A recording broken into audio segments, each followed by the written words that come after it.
내레이션 1970년대 대한민국은 개발도상국의 역동적인 에너지가 넘쳐 흐르던 시대였습니다. 구독, 좋아요는 여러분의 사랑입니다. 보릿고개를 넘고 산업화를 향해 거침없이 질주하던 격변의 시기였죠. 그리고 이곳에 한 가족의 짊어진 무게를 오롯이 감당하며 묵묵히 자신의 길을 걸어온 한 남자가 있습니다. 그의 이름은 김철수. 올해로 70세. 그는 여전히 가족을 생각하며 고뇌하는 이 시대의 진정한 장남이자 가장입니다. 그의 삶은 대한민국의 근현대사와 궤를 같이 하며 한 개인이 겪어낼 수 있는 고난과 희생, 그리고 희망을 고스란히 담고 있습니다. 해시태그 1.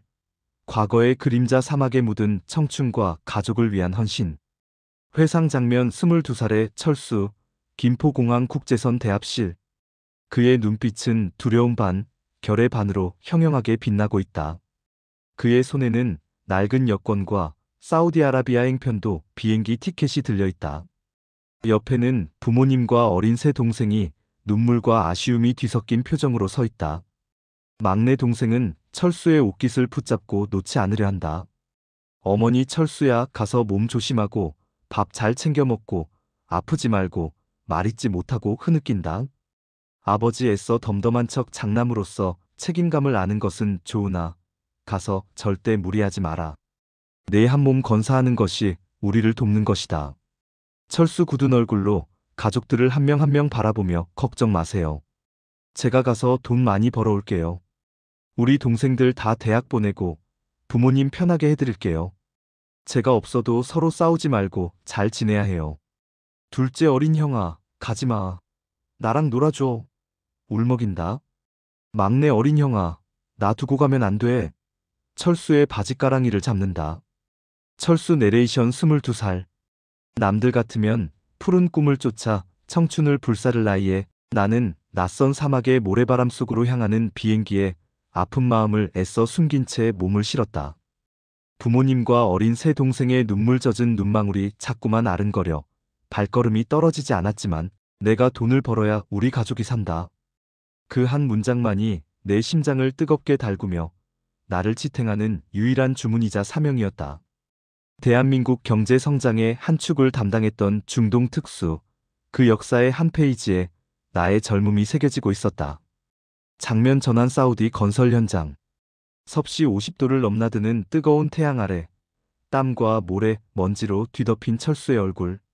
안전모를 쓰고 작업복을 입은 그는 쉴 새 없이 삽질을 하고 육중한 벽돌을 나르고 거대한 철근을 엮고 있다. 그의 등에는 항상 땀으로 축축하게 젖어 있다. 고단함이 역력하지만 그의 눈빛은 흔들림이 없다. 배경에는 열사의 땅, 조국 근대화의 역군이라는 플래카드가 휘날리고 있다.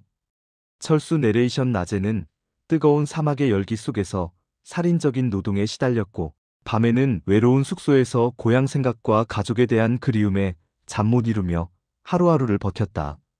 가족에게 보낼 송금액을 한 푼이라도 더 모으기 위해 밥 한 끼도 제대로 못 먹고 낡은 작업복 한 벌도 함부로 사 입지 않았다. 옷이 해지면 꿰매 입었고 끼니를 거르며 돈을 아꼈다. 내가 흘린 땀방울이 가족의 보금자리를 지키는 튼튼한 주춧돌이 될 것이라 굳게 믿었으니까. 나의 희생이 가족의 미래를 밝혀줄 것이라는 확신만이 나를 움직이는 유일한 동력이었다. 장면 전환. 철수가 한국으로 보낸 돈으로 꾸려진 단란한 식탁. 어린 동생 셋이 따뜻한 쌀밥과 국, 반찬을 맛있게 먹고 있고 부모님은 그 모습을 흐뭇한 미소로 바라보고 있다.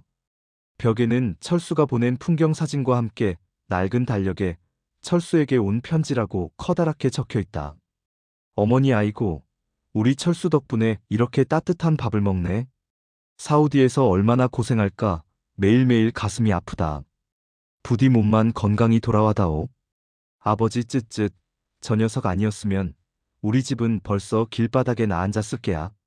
동생들도 학교는커녕 먹고 살기도 힘들었을 텐데 철수가 우리 집안의 기둥이다. 이 은혜를 너희들은 절대 잊어서는 안 된다. 둘째 어린 형아, 고마워요. 저 나중에 커서 형아처럼 돈 많이 벌어서 엄마 아빠 호강시켜줄게요. 그리고 형아한테도 꼭 갚을게요. 셋째 어린 형아, 나 의사 될 거야. 형아처럼 씩씩하게 돈 많이 벌어서 엄마, 아빠 호강시켜 줄 거야. 형아도 호강시켜 줄게. 막내 어린 형아, 나 형아 보고 싶어. 빨리 와서 나랑 같이 놀자. 철수 내레이션 동생들의 때 묻지 않은 편지에 담긴 소박한 꿈과 희망, 그리고 그리움이 나를 지치지 않고 버티게 하는 유일한 힘이었다. 내가 지금 이렇게 희생하면 이 아이들은 나보다 훨씬 더 나은 삶을 살 수 있을 거라고. 교육을 받고 좋은 직업을 가지고 행복한 가정을 꾸릴 수 있을 거라고. 그렇게 나는 사막에서 뜨거운 청춘과 젊음을 오롯이 가족을 위해 불살랐고, 나의 20대는 대한민국 산업역군의 이름으로 그렇게 흘러갔다. 해시태그 2. 현재의 고뇌 가족의 짐, 그리고 나의 빈자리. 장면 전환. 현재 70세의 철수. 허름한 빌라의 좁은 방에서 홀로 낡은 앨범을 보고 있다. 앨범 속에는 젊은 시절의 자신과 앳된 동생들의 모습, 그리고 화목했던 가족 사진이 담겨 있다. 그의 얼굴에는 세월의 흔적인 깊은 주름과 함께 쓸쓸함이 묻어난다. 방 한구석에는 오래된 태극기와 건설 현장 안전모가 놓여 있다. 철수 혼잣말 20살 넘게 차이 나는 막내까지 다들. 내가 번 돈으로 잘 자라주고 대학도 가고 결혼도 했지. 번듯한 가정을 꾸리고. 그런데 왜 나는 아직도 이 모양일까? 내 청춘은 오롯이 가족을 위해 존재했는데 정작 나 자신은 어디에 있는 걸까? 장면 전환. 철수의 낡은 스마트폰으로 온 문자 메시지. 막내 동생이 또다시 돈을 빌려달라는 내용과 함께 둘째 동생의 사업 자금 요청, 셋째 동생의 학원비 지원 요청이 줄지어 이어진다. 철수 내레이션. 세월이 흐르고 나이가 들수록 내 삶은 역설적으로 더욱 고독해지고 팍팍해졌다. 평생 가족을 위해 희생하고 헌신했지만 정작 나를 챙겨주는 이는 아무도 없었다. 아니, 오히려 내가 이 지친 노년에까지 자식들에게, 그리고 동생들에게 짐이 되는 것 같은 참담한 기분이 들었다. 나의 존재 가치는 무엇이며 나의 삶의 의미는 어디에서 찾아야 할까? 이런 공허함은 시간이 갈수록 더욱 깊어졌다. 장면 전환. 가족 모임. 어느 식당의 시끌벅적한 방 한편에서 철수를 포함한 가족들이 모여 있다. 그러나 분위기는 어딘가 모르게 경직되어 있고 화기애애함보다는 답답함이 더 지배적이다. 동생들은 각자의 어려움을 스스럼 없이 철수에게 토로하고 있다. 부모님은 옆에서 안절부절 못하며 눈치를 본다. 둘째 형, 나 이번에 신규 사업 추진하는데 자금이 좀 부족해서 말이야. 혹시 여유되는 돈 있으면 좀 보태줄 수 있을까? 나중에 사업 잘 되면 꼭 갚을게. 형은 그래도 은퇴하고 연금 나오잖아. 셋째 맞아요, 형님. 저도 애들 학원비가 너무 많이 들어가고 생활비도 빠듯해서 죽겠어요. 형님은 그래도 혼자시니까 좀 나으시잖아요. 저희 아이들도 형님을 삼촌처럼 생각하고 따르는데 교육은 정말 중요하잖아요. 막내 형, 형은 그래도 연금도 받으시잖아. 나는 지금 일자리도 없고 취업 준비하느라 힘들어 죽겠는데 정말 딱 한 번만 조금만 도와줘. 나도 먹고 살아야 할 거 아니야. 형이 나 대학까지 보내줬는데 내가 이렇게 살면 형도 속상하잖아. 철수 씁쓸한 미소를 지으며 허허 그래. 다들 힘들구나. 나도 연금이라고 해봐야 먹고 살 만큼만 나오는 건데 너희들이 이렇게 힘들어하니 형으로서 마음이 편치 않네.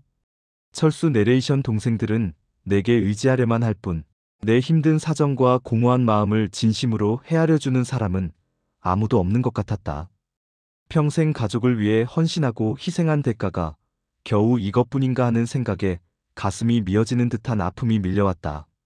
나는 그저 돈을 벌어다주는 기계에 불과했던 것일까? 나의 존재 의미는 오직 장남이라는 굴레 속에 갇혀 있었던 것일까? 장면 전환. 철수와 부모님의 대화. 부모님은 이제 노안으로 기력이 쇠하고 몸이 불편한 모습이다. 낡은 한옥집 마루에 앉아 정원을 바라보고 있다. 어머니 철수야, 너희 동생들 어쩌면 좋으니? 큰애는 사업이 힘들다고 하고, 둘째는 직장 생활이 고달프다 하고, 막내는 아예 취직을 못해서 집에서 빈둥거리고 다들 걱정이다, 걱정. 네가 평생 뒷바라지 해줬는데 이렇게 살고 있는 걸 보면 가슴이 찢어진다. 아버지 쯧쯧. 철수 네가 그때 젊은 나이에 사우디 가서 고생만 안 했어도 너도 내 삶을 살았을 텐데. 우리가 너에게 너무 큰 짐을 지웠다. 미안하다. 정말 미안하다. 철수 씁쓸하게 웃으며 부모님의 손을 잡는다. 다 지난 일인데요. 뭘. 제가 좋아서 한 일이고 부모님과 동생들을 위한 일이었는데요. 그래도 이 나이까지 자식들 걱정을 해야 한다니 제 팔자가 참 기구합니다. 부모님이라도 편하게 지내셔야 하는데. 해시태그 3. 갈등과 오해 터져버리는 어리. 장면 전환 철수와 동생들의 다시 심각한 대화.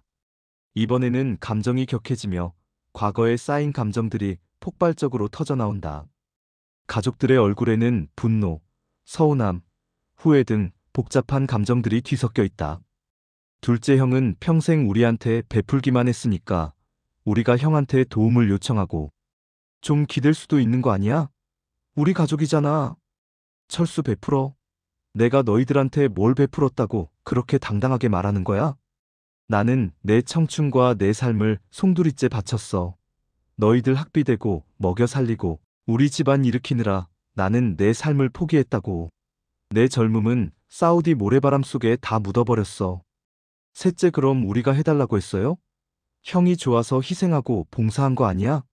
우리가 태어나고 싶어서 태어났나? 우리도 형의 그런 부담감이 항상 힘들었다고요. 막내 맞아요. 형은 늘 우리한테 희생했다고 생색내면서 결국은 우리를 죄인 만들고 형의 그림자 아래 가두는 거잖아요. 그래서 우리가 더 숨막혔고 형한테서 도망치고 싶었다고요. 형의 사랑이 때로는 너무 무거웠다고요. 철수 충격받은 표정으로 말을 잇지 못한다. 그의 얼굴은 새파랗게 질려있고 눈에는 깊은 상처가 스친다. 뭐라고? 숨이 막혔다고? 내가 너희들을 위해 얼마나 피땀 흘려 애썼는데. 이게 다 뭔 소리야? 내 모든 것이 너희들한테는 짐이었다는 말인가? 내가 그토록 바랐던 가족의 화목은 대체 어디에 있었던 거야? 장면 전환 철수가 과거에 사우디에서 동생들에게 보낸 편지들. 낡고 바랜 편지들에는 따뜻한 격려와 함께 형이 열심히 일할 테니 너희는 걱정 말고 공부해라. 형은 너희들이 잘 되는 것만 보면 배부를 것 같다. 가족 모두 건강하고 행복하게 지내라라는 내용이 정성스럽게 적혀 있다. 편지마다 작은 용돈이 함께 들어있었던 흔적이 보인다. 철수 내레이션. 나는 그저 동생들이 나보다 더 잘 살기를 바랐을 뿐이었다. 내가 겪었던 가난과 고통은 대물림되지 않기를 간절히 바랐을 뿐이었다. 나의 사랑이, 나의 희생이 그들에게는 감당하기 힘든 짐이 되고 숨막히는 족쇄가 되었다니 너무나도 잔인하고 충격적인 현실이었다. 내 모든 노력이 부정당하는 듯한 기분이었다. 나는 대체 무엇을 위해 살아온 것일까? 깊은 회의감이 밀려왔다. 마치 심장이 찢어지는 듯한 고통이었다. 해시태그 4. 화해를 향한 발걸음. 늦었지만 새로운 이해. 장면 전환 며칠 후 철수와 막내 동생은 철수의 허름한 빌라를 찾아와 어색하고 조심스러운 태도로 앉아있다. 둘 사이에는 무거운 침묵이 흐른다.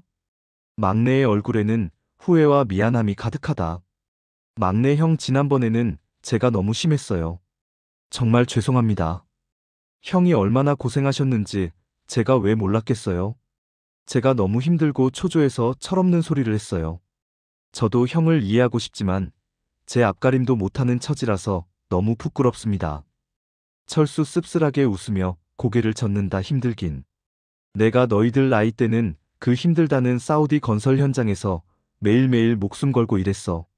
너희들은 그래도 한국 땅에서 부모님 품밑에서 따뜻하게 공부하고 편하게 자랐잖아. 내가 그런 환경을 만들어주려고 얼마나 애썼는지 너희들은 상상도 못할 게다. 막내 고개를 깊이 숙이며 내재가 어리석었어요. 형의 헌신과 희생을 너무나도 당연하게 생각했습니다. 돌이켜보니 제가 정말 이기적이었어요. 저 사실 취직하려고 매일매일 노력하고 있어요. 수십 군데 이력서 넣고 면접 보러 다니고 근데 잘 안 돼서 저도 답답하고 형한테는 늘 죄책감만 들고요. 형의 기대를 저버린 것 같아서 항상 마음이 무거웠어요. 철수 막내의 어깨를 조용히 토닥이며 그래 알았어. 이제라도 네 마음을 진심으로 알아줘서 고맙다. 형은 너희들이 잘 사는 게 내 유일한 행복이었어. 그런데 이제는 나도 좀 나 자신을 위한 삶을 찾고 싶구나. 평생 남을 위해 살았으니 남은 여생은 나를 위해 살고 싶다. 너희들도 이제 각자의 삶을 살아야지. 나에게 기대지 말고 스스로 일어서야 해. 장면 전환 철수가 시니어 일자리 센터를 방문한다. 밝은 표정의 상담사가 그를 맞이한다. 철수는 컴퓨터 앞에 앉아 인디드 웹사이트를 검색하며 70세 이상 시니어 일자리를 찾아본다. 요양보호사, 재가요양보호사, 경비원, 미화원, 환경정비 등 다양한 직종의 채용 공고를 꼼꼼히 확인한다. 그의 눈빛에 새로운 활기가 돌기 시작한다. 철수 내레이션 70세. 남들은 은퇴하고 쉬는 나이라고 말하지만 나는 아직 끝나지 않았다. 나의 삶은 아직 현재 진행형이었다. 가족에게 더 이상 짐이 되지 않고 나 스스로의 존재 가치를 다시 찾고 싶었다. 새로운 시작을 위해 나는 다시 한번 용기를 내보기로 했다. 늦깎이 도전이지만 내 안에는 여전히 뜨거운 열정이 남아 있었다. 웹툰에서 본 70대 노인 취업 정보가 나에게 큰 용기를 주었다. 장면 전환 철수가 요양보호사 교육기관에서 이론 수업을 듣고 실습에 참여하는 모습. 젊은 교육생들 틈에서 안경을 고쳤으며 열심히 필기하고 인형을 대상으로 능숙하게 실습을 진행한다. 그의 얼굴에는 학구열과 함께 작은 설렘이 엿보인다. 그는 휠체어 사용법, 어르신 식사보조법 등을 진지하게 익힌다. 철수 옆자리 교육생에게 미소를 지으며 아이고, 젊은 사람들이 기특하네. 나는 이 나이에 새로운 거 배우려니 머리가 굳었나 봐. 따라가기가 쉽지 않네. 하! 교육생 어르신, 무슨 말씀이세요? 저희보다 훨씬 더 열정적이시고 잘하시는데요. 어르신 보면서 저희도 더 힘냅니다. 정말 존경스러워요. 철수 내레이션 처음에는 어색하고 힘들었지만 새로운 것을 배우는 지적인 기쁨과 함께 사회의 일원으로서 소속감이라는 것을 다시 느꼈다. 나도 아직 쓸모있는 존재라는 것을 증명하고 싶었고 누군가에게 도움이 될 수 있다는 사실에 가슴이 벅차올랐다. 청춘을 바쳤던 사막의 열기만큼 뜨거운 열정으로 다시 한번 삶에 도전하는 내 모습을 발견했다. 해시태그 5. 새로운 시작, 그리고 희망 가족의 화해와 나의 자아 실현. 장면 전환 철수가 요양원에서 어르신들을 돌보는 모습. 따뜻한 미소로 어르신들의 식사를 돕고 말동무가 되어주며 산책을 함께한다. 그의 손길은 능숙하고 따뜻하며 어르신들은 그를 진심으로 의지하고 따른다. 철수 어르신, 식사 맛있게 하셨어요? 소화는 잘 되세요? 불편한 데는 없으시고요? 제가 어깨 좀 주물러 드릴까요? 할머니 아이고, 우리 김 선생님 덕분에 내가 살맛이 나네. 젊은 사람보다 더 살갑고 편해. 매일매일 김 선생님 오는 시간만 기다려줘. 우리 아들보다 낫다니까. 할아버지 김 선생님 참된 분이야. 나도 저런 아들 있었으면 좋겠네. 인생의 연륜이 묻어나는 따뜻한 마음씨가 느껴져. 철수 내레이션 누군가를 진심으로 돕는다는 것, 그리고 그로 인해 나 자신이 인정받고 사랑받는다는 것이 얼마나 큰 행복인지 깨달았다. 오랜 세월 가족을 위해 헌신하느라 잊고 지냈던 자존감과 자신감이 다시 솟아났다. 이 사회의 한 구성원으로서 의미 있는 역할을 하고 있다는 만족감은 돈으로 살 수 없는 값진 것이었다. 장면 전환 철수의 스마트폰으로 동생들에게서 온 문자 메시지. 막내 동생은 드디어 취업에 성공했다는 기쁜 소식을 전하고 둘째 동생은 형의 새로운 삶을 진심으로 응원하며 감사의 마음을 전한다. 셋째 동생 역시 형처럼 멋진 사람이 되고 싶다며 존경의 메시지를 보낸다.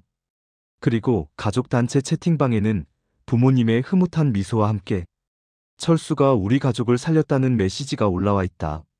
막내 형, 저 드디어 취직했어요. 형 덕분이에요. 정말 고마워요. 형이 저한테 용기를 줬어요. 첫 월급 나오면 형 맛있는 거 사드릴게요. 둘째 형님, 요양보호사 일 시작하셨다면서요? 정말 멋지세요. 저희가 부끄럽습니다. 이제 형님을 형님이 아닌 인생의 스승으로 모시겠습니다. 제가 응원할게요. 언제든지 도움이 필요하면 말씀하세요. 셋째 형, 늘 존경합니다. 형처럼 멋진 사람이 되고 싶어요. 제가 받은 은혜 꼭 갚을게요. 형은 저희에게 영원한 기둥입니다. 철수 내레이션 가족의 진심 어린 응원과 변화된 모습에 그동안의 서름이 씻겨 내려가는 듯 눈물이 핑 돌았다. 비록 오랜 시간이 걸렸고 수많은 갈등과 오해가 있었지만 이제야 비로소 가족들이 서로를 이해하고 진정으로 화합하는 길로 들어선 것 같았다. 나의 희생이 드디어 결실을 맺는 순간이었다. 막내 동생이 웹툰 정상가족을 추천하며 우리 가족도 이제 정상가족이 되었다고 말했을 때 나의 눈가에는 뜨거운 눈물이 흘러내렸다. 장면 전환해질녘 철수가 작은 공원 벤치에 앉아있다. 그의 얼굴에는 더 이상 쓸쓸함이 아닌 잔잔한 미소와 함께 깊은 평온함이 깃들어 있다. 벤치 옆에는 작은 화단에 심어진 다채로운 꽃들이 활짝 피어 있다. 그의 어깨 위로는 따뜻한 석양이 쏟아진다. 그는 하늘을 올려다보며 깊은 숨을 내쉰다. 철수 내레이션 나의 70년 인생은 오직 가족을 위한 희생과 헌신의 연속이었다. 때로는 외롭고 고통스러웠으며 후회와 미움이 뒤섞이기도 했다. 하지만 이제 그 모든 희생이 헛되지 않았음을 알게 되었다. 가족은 나를 이해했고 나 자신은 새로운 가치를 찾았다. 그리고 무엇보다 중요한 것은 이제 나는 온전히 나 자신을 위한 삶을 살아가고 있다는 것이다. 늦지 않았다. 내 인생의 두 번째 황금기는 이제 막 찬란하게 시작되었다. 더 이상 나는 가족의 짐이 아닌 이 사회의 당당한 구성원이자 스스로의 삶을 개척해 나가는 자랑스러운 김철수다. 나의 이야기는 대한민국의 수많은 장남들이 겪었을 삶의 축소판일지도 모른다. 하지만 나는 나의 길을 묵묵히 걸어왔고 이제 비로소 진정한 행복을 찾았다. 이제 나는 자유롭다. 나의 삶은 이제부터가 진짜 시작이다. 여러분 감사합니다. 좋은 이야기로 다시 찾아뵐게요. 구독, 좋아요는 여러분의 사랑입니다.